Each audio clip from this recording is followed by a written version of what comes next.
ওড়না ছাড়া এক ছাত্রীকে দেখতে চেয়ে আপত্তিকর মন্তব্য করে সামাজিক যোগাযোগ মাধ্যম মেসেঞ্জারে বার্তা পাঠান এক কলেজের অধ্যক্ষ। তার সেই বার্তার স্ক্রিনশট সামাজিক যোগাযোগ মাধ্যমে ছড়িয়ে পড়ে। বিষয়টি জানাজানি হওয়ার পর ক্ষোভে ফেটে পড়েন শিক্ষার্থী ও অভিভাবকরা। অভিযুক্ত অধ্যক্ষের বিরুদ্ধে ব্যবস্থা নেয়ার দাবিতে তারা কলেজের সামনেই ব্যানার নিয়ে মানববন্ধনে অংশ নেন। ব্যানারে অধ্যক্ষের আপত্তিকর সেই বার্তার স্ক্রিনশটও প্রদর্শন করা হয়। 14 সেপ্টেম্বর রোববার নওগাঁ সরকারি কলেজে গিয়ে দেখা যায় ক্যাম্পাসে ঝোলানো ব্যানারে অধ্যক্ষ শামসুল হকের ছবি ও সেই ছাত্রীর সঙ্গে কথোপকথনের একটি স্ক্রিনশট।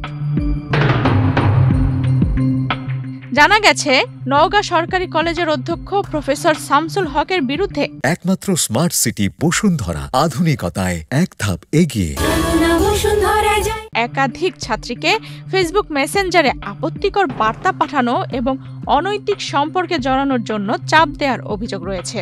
এসব বার্তার স্ক্রিনশট ইতোমধ্যেই সামাজিক যোগাযোগ মাধ্যমে ছড়িয়ে পড়েছে।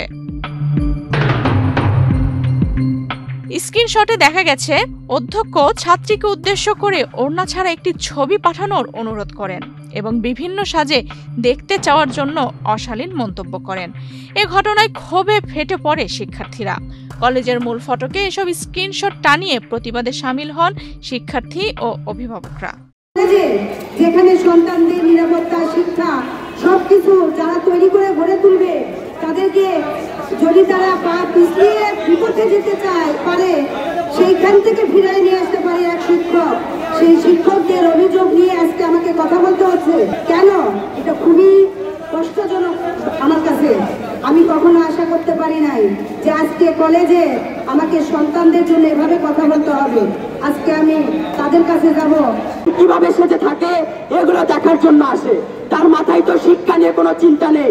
সে দেখতে যায় না কোথায় শিক্ষার্থী বান্ধব কাজ করবে। কেন শিক্ষার্থীরা আমাদের কলেজে আসছে না, ক্লাস করছে না?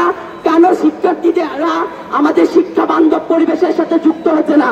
তার এই বিষয় নিয়ে কোনো চিন্তা নেই। এখন তো একটা নারী শিক্ষার্থী এখানে অনিরাপদ। এইরকম অনিরাপদ ক্যাম্পাসে কিভাবে শিক্ষার্থীরা আসার জন্য এখানে আসবে? কেন আমাদের অভিভাবকরা আমাদেরকে এই শিক্ষার্থীদের দিবে? এবং আমরা আমাদের বোনদের সুরক্ষা নিশ্চিত করতে যদি না পারি, তাহলে আমরাই কেন বা এই ক্যাম্পাসে আসবো? আমরা বলতে চাই, এইভাবে একটা কলেজ ক্যাম্পাস চলতে পারে না। আপনারা অনেকবার দাবি জানিয়েছে, আমাদেরকে অনেক আশ্বাস দেওয়া হয়েছে। এর আগে কলেজ কর্তৃপক্ষ অযৌক্তিকভাবে পরীক্ষার ফি বাড়ালে শিক্ষার্থীরা টানা কয়েকদিন ধরে প্রতিবাদ ও মানববন্ধন করে আসছিল। সে সময় প্রতিবাদে অংশ নিতে গিয়ে কলেজ ছাত্রদল নেতা জুনায়েদ হোসেন জুন মারধরের শিকার হন। বৈষম্য বিরোধী ছাত্র আন্দোলনের নেতারা তখন থেকেই অধ্যক্ষের পদত্যাগ দাবি করে আসছেন। সরকারি কলেজের বর্তমান যে প্রশাসন আছে, সেই প্রশাসন কিভাবে দুর্নীতির রাজ্য কায়েম করেছে, সেই সঙ্গে আমি আপনাদের বলতে চাই, এই প্রশাসন আমাদের সাধারণ ছাত্রদের যেরকম রক্ত চুষে খাচ্ছে, এই রক্ত চুষে খাওয়া থেকে তীব্র নিন্দা করি এবং তার প্রতিবাদ করতে যে এই প্রশাসনের হামলার শিকার হই। কিন্তু এই প্রশাসনের প্রতি আমরা সম্মান রেখে, তাদের কথার প্রতি আমরা শ্রদ্ধা রেখে, আমরা তাদের প্রতি সম্মান রেখে আমরা তাদের কাছে কিছু দাবি দেওয়া রেখেছিলাম। এ বিষয়ে অধ্যক্ষ প্রফেসর শামসুল হকের সঙ্গে মোবাইল ফোনে যোগাযোগের চেষ্টা করা হলে তিনি ফোনটি রিসিভ করেননি। আফসানা রিপা, বাংলাদেশ প্রতিদিন।